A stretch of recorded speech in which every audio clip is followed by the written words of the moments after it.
Reaksi orang-orang dalam menghadapi stres tentu saja berbeda.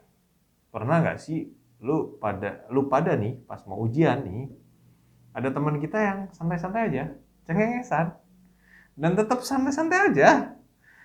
Dan ada juga teman kita yang sebaliknya, yang pusing, kayak berbeban berat.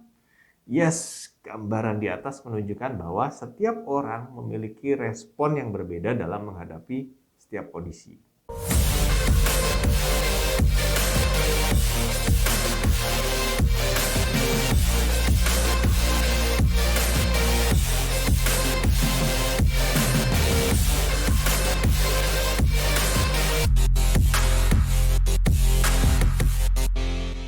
Penyebab stres sendiri nggak diketahui secara pasti penyebabnya ya. Namun pada suatu sumber ada yang mengatakan cara seseorang menghadapi stresor ini dipengaruhi oleh dua hal. Yang pertama adalah faktor genetik. Ada seseorang yang memang dilahirkan dengan keadaan emosional yang sangat steady, ya jadi tenang-tenang aja tuh kayak yang tadi saya ceritakan. Ya paling sesekali lah mengalami stres, dan kalau itu genetik ya. Dan untuk faktor kedua yang mempengaruhi stres adalah faktor lingkungan, teman-teman. Di artikel yang saya baca ini menjelaskan bahwa kayak macam kejadian-kejadian traumatik itu ternyata membuat orang lebih rentan terkena stres. Hal ini bisa terjadi pada orang yang sering diabaikan atau dilecehkan, terutama pada masa kanak-kanaknya. Nah, mereka orang-orang ini akan lebih mudah mengalami stres ternyata. Hal yang sama juga bisa terjadi pada seorang yang kayak pernah kecelakaan pesawat, trauma tuh terus dan secara mengejutkan di artikel ini menjelaskan bahwa orang-orang yang bertugas di kepolisian nih teman-teman, anggota militer, pemadam kebakaran juga memiliki resiko tinggi untuk mengalami stres karena ya lingkungan kerjanya tadi banyak traumatiknya. Intinya orang-orang yang sering mengalami kekerasan ini lebih rentan pokoknya terkena stres. Itu dia faktor kedua ya. Sungguh fakta yang menarik kan yang udah aku sebutin. Seperti yang sudah saya jelaskan pada video sebelumnya, kondisi stres akan memicu berbagai macam reaksi tubuh. Dan bila dibiarkan dalam jangka waktu yang lama akan menimbulkan berbagai macam masalah pula. Lalu apa saja yang bisa teman-teman lakukan untuk mengurangi kondisi stres ini? Kasih tahu nggak ya? Kasih tahu lah ya. 1. Makanlah makanan yang sehat. Berolahraga secara teratur dan beristirahatlah dengan cukup. Ya kayaknya hal ini remeh-temeh ya. Dan kayaknya sering banget didengar. Tapi percayalah ketiga hal tersebut itu akan sangat membantu Anda dalam mengelola atau menghadapi stres. Yang kedua ada yang namanya teknik relaksasi seperti yoga, kayak menarik nafas panjang, dan juga meditasi. Nah, ini akan membantu stres. Yang ketiga teman-teman, tulislah dalam sebuah buku catatan mengenai pencapaian apa saja yang sudah Anda lakukan dan hal-hal apa saja yang membuat Anda bersyukur. Ini stress relieving banget sih sebenarnya.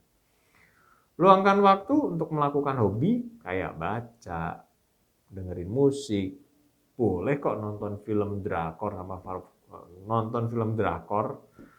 tapi kalau nonton drakor ya jangan berlebihan juga, jangan sampai larut malam, ujung-ujungnya kurang tidur, kelelahan, malah bikin stres pas kerja. Dan juga kita dianjurkan untuk memperkaya selera humor teman-teman.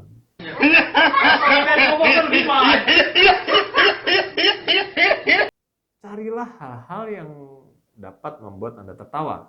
Contohnya channel ini. Iya. Ya, terus teman-teman juga diharapkan bisa membina persahabatan yang baik dan banyak-banyak deh ngobrol sama teman-teman, keluarga maupun saudara. Tapi ya sekali lagi ngobrolnya jangan sama orang-orang yang toksik. Ya nanti malah bikin lu pada kena mental, percuma juga. Ngobrolnya sama orang yang sifatnya membangun. Susun dan prioritaskan jadwal mana hal-hal yang memang harus diprioritaskan teman-teman. Yang dirasa nggak penting, coret. Bikin menu-menuhin kegiatan dan makin stres. Dan apabila dirasa dibutuhkan, ini yang terakhir nih, teman-teman bisa juga kok konseling ke profesional. Bisa ke psikolog ataupun psikiater yang bisa pertemuan ini bisa membantu kita membentuk mekanisme pertahanan yang bagus dalam menghadapi stres. Karena nanti dikasih berbagai macam tips dan trik. Terus poin terakhir yang saya sebutkan ini, saya pikir krusial ya, yang poin ke-8 tadi. Harus dipahami bahwa orang-orang yang datang psikiater itu nggak selalu orang-orang yang kondisi mentalnya defisit, teman-teman. Tapi orang-orang yang sedang struggle menghadapi stres juga bisa datang ke psikolog ini atau psikiater. Dan saya pikir nggak usah malu. Karena mencari pertolongan ke profesional merupakan salah satu hal yang paling efektif dalam menghadapi stres. Apalagi sudah di titik ada keinginan untuk bunuh diri lah dan lain-lain lah. Sebaiknya segera cari pertolongan profesional. Saya nggak tahu ya apakah apa aja yang udah dilalui teman-teman. Tapi dulu nih waktu gua kecil ke psikolog, ke psikiater itu konotasinya sesuatu hal yang memalukan. Tapi kita harus coba rubah persepsi ini karena pada saat Anda mengalami stres berat, hal pertama yang harus Anda lakukan adalah meminta pertolongan dan mau menyadari bahwa Anda sedang dalam keadaan yang membutuhkan pertolongan. Itu teman-teman. Kalau enggak menyadari ini akan sulit. Ya, kayaknya video cukup sekian ya. Kayaknya terlalu tegang saya menyampaikan juga. Kalau teman-teman suka bisa like, komen, dan subscribe. Bisa di-share-share juga lah ya. Terus kalau mau nanya-nanya bisa tulis di kolom komentar. Kalau mau menyanggah, mau merevisi, tulis juga di kolom komentar juga nggak ada masalah. Karena ilmu terus berkembang. Ya, video kali ini cukup sekian dan sampai jumpa.